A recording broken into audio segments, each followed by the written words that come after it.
Good morning. I am Elizabeth Phillips. Today we are going to be talking about why you should visit India. Let me get my screen shared really quick. There we go. So why you should visit India. I conducted an interview with Samir Lakhani. He was my boss at a gas station that I was working at previously before I started in a school. And he actually moved here from India when he was 21. And I'll let you see the video a little bit.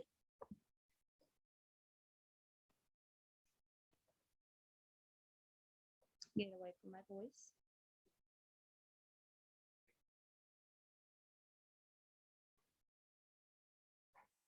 So as you can tell, he still has his accent.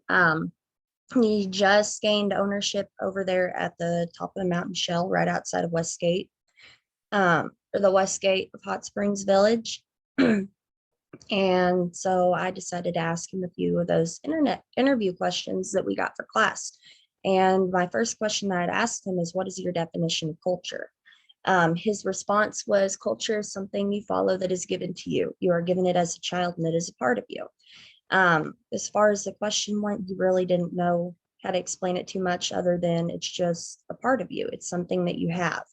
You're given it by your family and you're just, you have it. Um, and then I asked him, do you eat foods that are indigenous to your culture? His response was kind of mixed up. What he does, he eats foods from his culture, but he also eats foods from over here. He does a lot of home cooking. He very rarely eats out, and he always has to have a bowl of rice at least once a day. If he doesn't get a bowl of rice, he said that he doesn't feel quite as full. And I'll go ahead and read this out. He said, I eat foods that are indigenous to my country and yours. I like to mix it up. I eat rice every night for dinner. I don't feel full if I don't eat rice at least once a day. As far as your food goes, I eat that too. My family tries to cook at home, but every once in a while we would go out to eat fast food.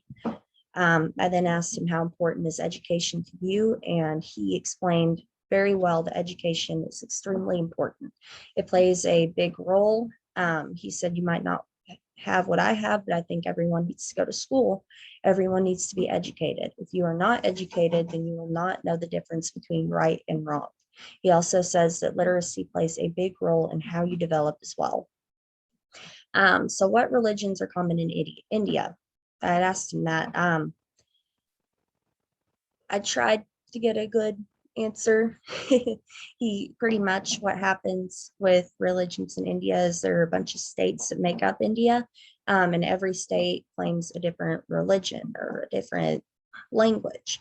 So his response was that India is a very vast country and every country has a different language.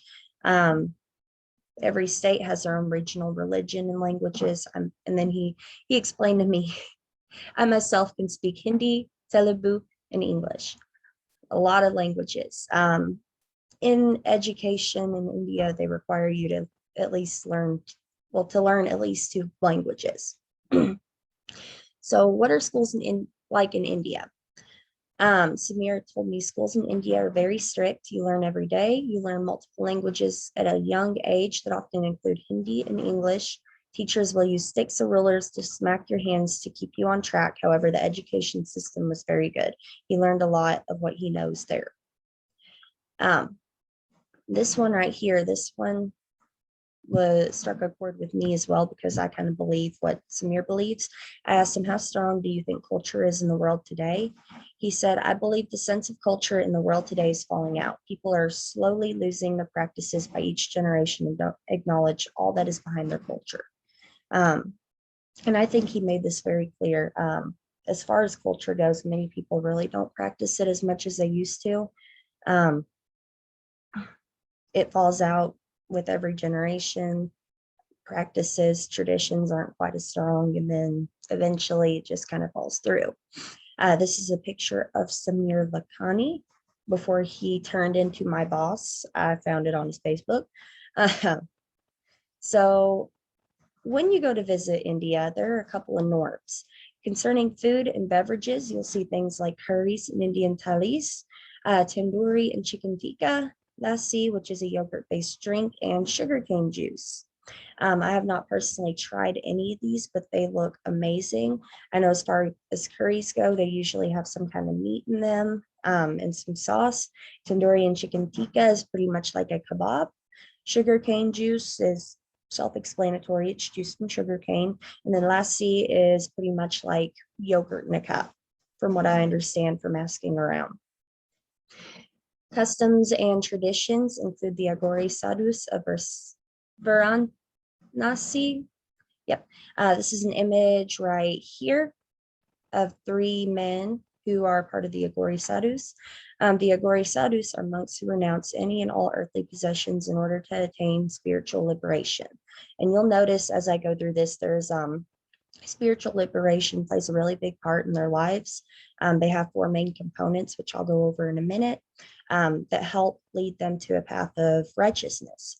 They focus heavily on ethics and want that spiritual liberation. Next, we're going to focus on the Ola Mohalla warriors of Punjab right here. This is an image of some gentlemen. It marks the beginning of the Sikh New Year. It showcases martial arts of Nihang Sikhs, religious chants known as Kirtan, music and poetry, and ends with a military style procession. I found it very unique and I liked it. The next one is the Buddhist chanting of Ladaka. Here's an image. They have some, I believe they're symbols. And what this is, Buddhist chanting is celebrated daily in monasteries and villages. Priests chant and recite the teachings of Buddha. The ritual is carried out in groups with monks wearing traditional attire and making use of bells, drums, cymbals, etc. So they use all sorts of instruments and they pretty much make their chanting heard. I have an image, not an image, it's more of a video, but I have a video right here that I'm going to show you real quick. And this is just an example of that chanting.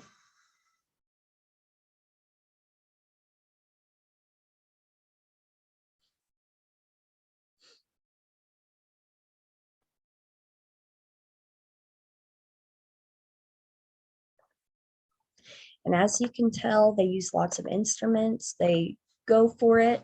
They make themselves heard. They use all sorts of bells, cymbals, drums. I heard a trumpet, I believe. It's just very unique and interesting how they do their chanting and how they include instruments in with it. Next, we have the Chow dance of Odisha. There's an image right here, and I have a little bit of a video of them dressed up. They dress up in very flamboyant clothes, very bright colors. Usually they'll have that big hat over their head. And this is pretty much a dance that is used to tell stories on stage. It's a storytelling dance. It combines acrobatics, martial arts, athletics, and so on, and it motives religious themes. So I'm going to show you a little bit of a video right here.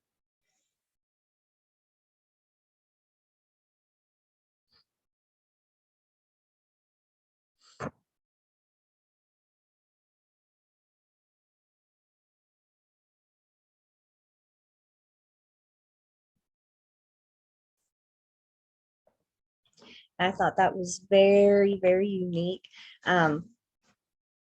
Very unique how he moves and how he kind of goes with the music, and you can kind of see his body flowing with that music like it's telling a story. So now we're going to talk about modern family traits. Concerning families in India, it's much like here. Things have changed from over there. So there used to be more control. Women used to not be quite as powerful. Men had more power in the family. They actually changed a lot compared to where they were before. So as far as right now goes, from what I learned through Samir and what I've learned through various websites and books, decreased control of the marriage contract is one major thing. Marriage is settled by the partners themselves, so people get to choose who they want to marry rather than having set marriages. There are changes in the relationship of man and woman. The woman is not the devotee to the man. Instead, she is an equal life partner. And this pretty much means that they're embracing equality a little bit more. Women have a little bit more power. They're not just stuck with whoever they marry until the man decides to do something, they actually get to go out and they get to be a little more independent. There's more economic independence, so women are able to leave their homes and they can make money independently, rather than being stuck at home and letting the man work all day. I've also noticed that there's a trend with smaller families in India. The modern family is a smaller family and it is no longer a joint family, much like before, which I have a few things included in here. Much like, well, before, they used to do a bunch of joint families, and 3 or 4 generations of a family would be in one home. Now, what they're doing is they're kind of separating their families out a little bit. They don't have quite as many people. They're focusing more on smaller families while also embracing the larger aspect of their family. There is also a huge decline in religious control. So modern families are secular in attitude. Religious rites of the traditional family are no longer performed in modern families. An example of this can be seen with marriages in India. Marriages aren't solely based on religion. Instead, they're based on the marriage itself, which I think is just huge. And don't get me wrong, but I know that there are a lot of marriages that go on over here that take place over here that are based on a religion, absolutely based on a religion. And as far as this goes, it's pretty much saying that those marriages over there aren't really based on that religion anymore, on a religion. It's pretty much just people getting married because they want to get married. So next, we're going to focus on cultural values based on the United States versus India. The United States is a mix of different cultures, while India's culture is unique and has its own set of values, as you can tell. The United States is very individual oriented, and individual values get more prominence than family values, while India is family oriented and family values are given more prominence than individual values. And you'll kind of see more of this here pretty soon. We're going to discuss a little bit more about the family life in India and how important family is to them. So the United States is more goal oriented while India is more family oriented. And in the United States, Americans believe in controlling the environment around them. They think of self-reliance and independence and strive on their own capacity. People in India believe in the harmony of nature. They're dependent on the knowledge of others and they value their elders, and they're very competitive. So what are some family life facts about India? Well, the family will adhere to patriarchal ideology. They abstain to the joint family structure where 3 or 4 generations of family members will all live under one roof. And as I mentioned earlier, this is more of a prior to change fact. Now they're focusing a little bit more on smaller families, but there are people who still practice this right here. They'll have 3 to 4 generations of their family living in the same house under the same roof as them, and they focus on their family. People learn the essentials of life within the family. Family plays a major role in their lives. They're very, very close, so they play very large roles. And they're essential. They play very large roles as far as learning the essentials of life. I already mentioned families are very close. Parents are traditionally domineering and will make choices concerning their careers and marriages with their children. This is somewhat true. It's a little bit like prior to change information, because as of now, people can kind of marry whoever they want to marry, unless it's like a higher up family, higher up on in the caste system, in which case families may possibly choose careers and marriages for their children. Now, concerning ethics and morals in India, we're going to discuss the idea of Dharma. Dharma plays a very crucial role in India's ethics. It stands for duty, obligation, and righteousness. It is a way of life where ethical values are considered supreme, and everyone is expected to do his or her duty in the world. This means that everybody has a role to do the right thing. They have a role to be a good person, and this is a big step towards the enlightenment that I was speaking about earlier. In the Hindu way of life, all individuals are expected to perform their duty appropriate to their caste and stage of life. This will provide fulfillment to them in social, moral, and spiritual aspects. And this also goes with that enlightenment aspect. So what this does is it's supposed to, for every good thing that they do, depending on their caste and stage of life, it should fulfill them in their social, moral, and spiritual aspects. Now, the four major components of life that are desirable for fulfillment of human aspirations are righteousness, dharma, which is right here. It's known as dharma. Worldly gain, which is artha, right here. Fulfillment of desire, which is kama. And liberation, which is moksha or moksha. And these are pretty much four components that people in India focus on in order to reach that spiritual enlightenment, and to fulfill themselves socially, morally, and spiritually. So these are four like huge components that they follow throughout their lifetime in order to do the right thing and to follow their ethics. Now we're going to focus on beliefs about education. This is kind of information about the educational system, what it's like compared to the United States. So instead of doing elementary, like is K through kindergarten through fifth grade, middle school, sixth grade through eighth grade, and then high school is ninth grade to 12th grade. They have a school system that contains 4 levels. They have a lower primary for 6 to 10 years, an upper primary for 11 to 12 years, a high school for 13 to 15 years, and higher secondary school for 17 to 18 years. And this is pretty much their way of school. This is how they do it. At this time, they should be learning a second language. They should be focusing on their studies. And by the time they're 18, they should know 2 languages. They should have all their studies done. They should be good to go. Types of schools over there include government aided, private, national, and international. So that's kind of like ours. The education system in India is stricter and often requires more homework compared to ours. I do know, like Samir said, people or his teachers would smack him with rulers and sticks if he wasn't paying attention. And this is to get him to focus on his work. There's a 12th grade final board exam, which is really, really huge. It's a major deal in India. It's the only exam alone considered for admission into a college.